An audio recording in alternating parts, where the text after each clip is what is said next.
I rise on a matter of public interest. That matter is the great heartland of Sydney, Western Sydney. There are acres of newsprint being written about Western Sydney. There are hours of television and radio commentary.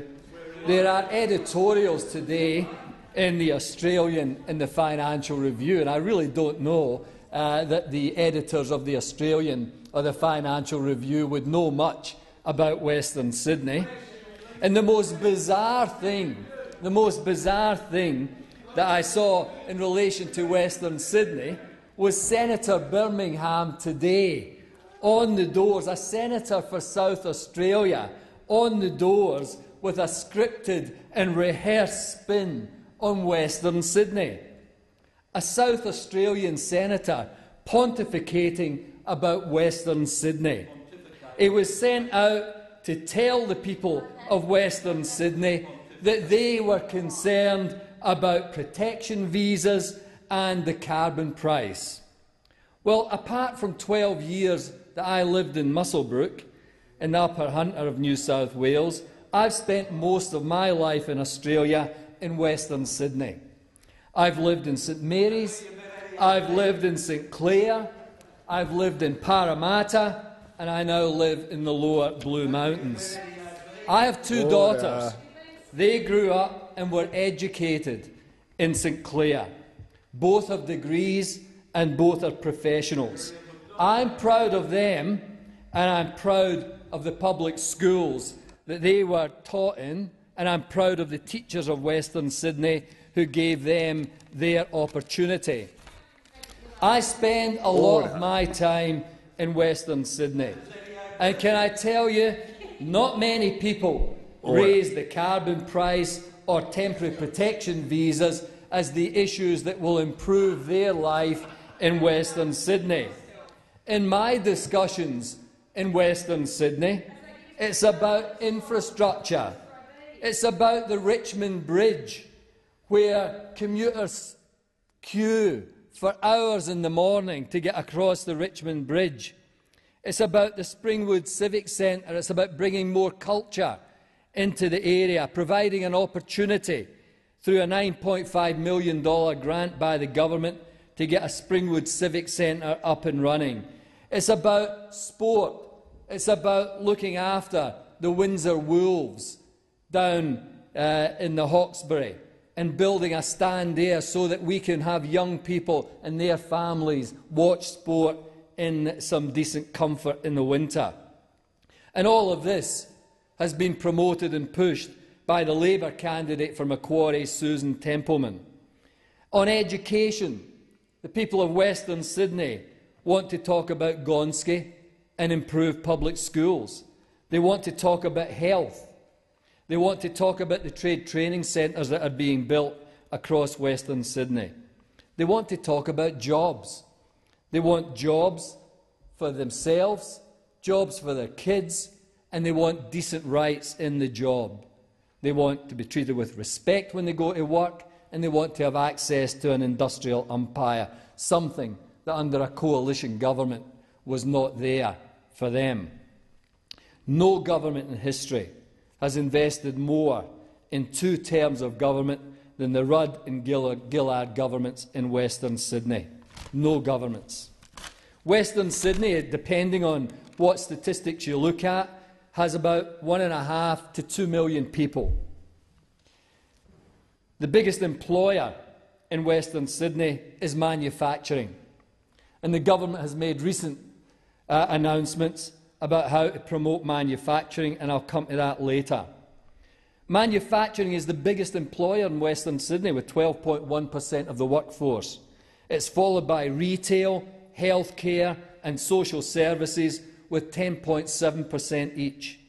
And if you look at what the government did when the global financial crisis hit this country, when investment was frozen by the private sector, the investment the government made allowed the healthcare sector, the retail sector and social service sector to continue, and we avoided a recession in this country.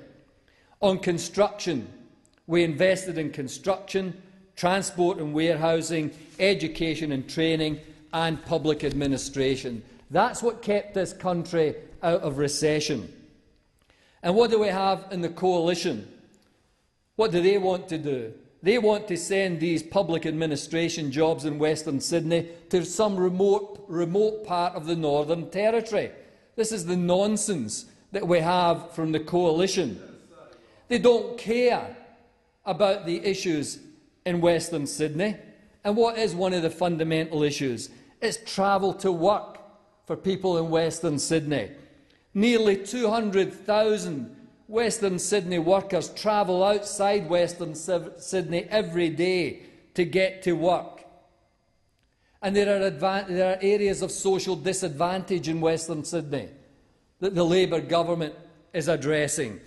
These are the issues for Western Sydney. It's not about sending a South Australian senator out, no matter how his Richard Burton tones, his serious voice, on in full view of the public, to say that we are going to tell the people of Western Sydney what you need and what you are concerned about. It doesn't matter doing that. You've got to get on with the job.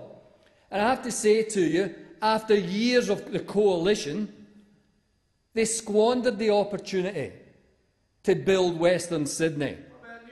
As Peter Hatcher noted in an article in the Sydney Morning Herald in April 2009, and I quote, "When the mining boom arrived, framing the budget went from being a carefully managed process to the equivalent of a cargo cult." That's how the current opposition dealt with the budget. It was a cargo cult. Prime Minister Howard's former Chief of Staff, Arthur Sinodinos, now Senator Sinodinos from New South Wales, was also a former Treasury official. He said the boom gave the budget process a lucky dip feel. A lucky dip, dealing with the budget on the basis of a lucky dip, as officials and ministers scrambled to formalise tax cut options and decide which ones would get the go-ahead. That's how the coalition dealt with the budget of this country, and that's from a current coalition Senator Arthur Sinodinos. The first phase of the mining boom in particular, and economic conditions in general, saw the Howard government just about drowning in revenue. With so much money sloshing around, fiscal discipline and nation-building priorities collapsed. The priority wasn't Western Sydney. It wasn't about nation-building projects in Western Sydney. It wasn't about making life easier for people in Western Sydney. It was about giveaways. It was about a lucky dip approach to the budget. And who will ever forget the wave of panic, the panic spending by the coalition in the wake of the Liberals' loss in the Ryan by-election in March 2001. That was only to be dwarfed by the infamous Crazy John's closing down sale in the 2004 election campaign, where $6 billion was added to government spending in half an hour, showering tax concessions and rebates on a startled middle class unaccustomed to such largesse, because that became a social engineering art form, carried out in the complete absence of social or financial need. Meanwhile, the nation's infrastructure needs were ignored, Western Sydney was ignored, while our research institutions, hospitals and schools were subjected to death by 1,000 cuts. That's the reality of the coalition. And when they get out and say that they want to do things for Western Sydney, you have to look at their record in Western Sydney. And what the government has done, the Commonwealth Government, we have committed 10 times what the Howard government spent during its 12 years in office in infrastructure in this country. 10 times the amount. And in Western Sydney, all the Howard government did in Western Sydney was $350 million for this M7 toll road. Since late 2007, The Labour government has spent $3.2 billion. $3.2 billion. 800 million for the development of the Moorbank Intermodal, 980 million for the construction of the Southern Sydney Freight Line, 93 million to widen the F5 at Campbelltown, 300 million to upgrade the Great Western Highway, which has been a goat's track under the coalition government for 12 years. We've spent the money to make it easier for people to get to and from work, and there is much more to be done. We have spent $8.5 million to begin planning for the installation of an electronic freeway management system along the full length of the M4. We've put up $25 million to advance the West Connects project. A further $150 million has been set aside to improve the M2 to the F3 link. We have got $2.1 billion on the table for the Parramatta to Epping rail link, which would cement Parramatta's position as Sydney's second CBD. These are the practical things that we have done in terms of infrastructure in the Sydney region and Western Sydney.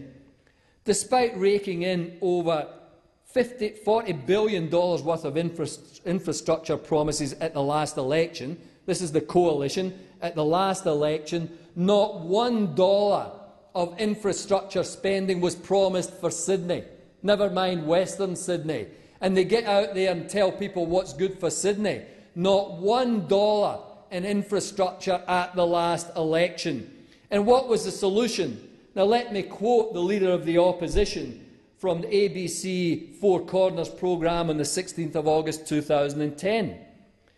He says this, and I quote, "Now, if you want better public transport in Sydney, sure, ask the feds for more money, but basically you've got to change the state government if you want better public transport in Sydney."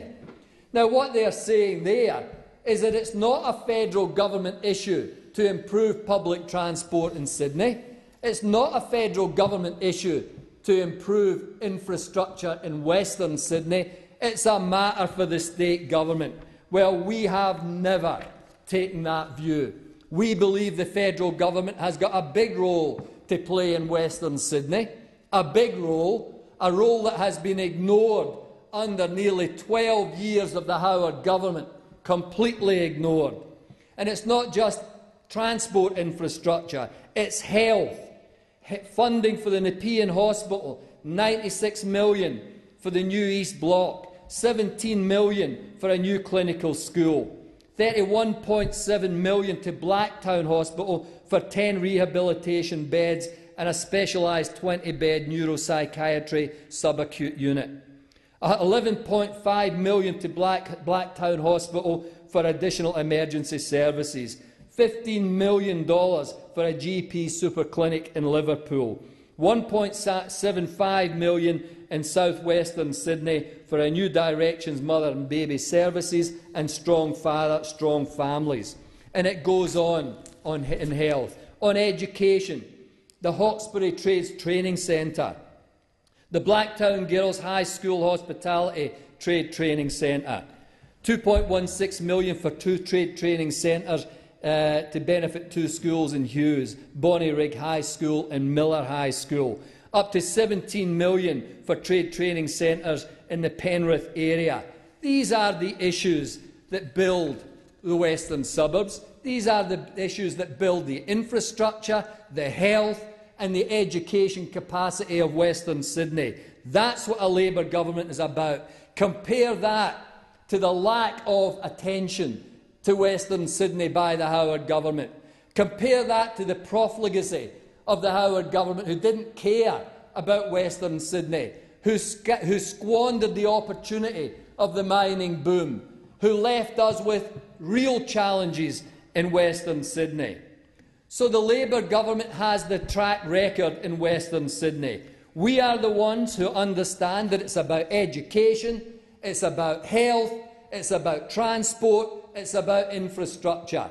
And for the coalition to lecture a South Australian senator to lecture the Labour government on Western Sydney is an absolute joke.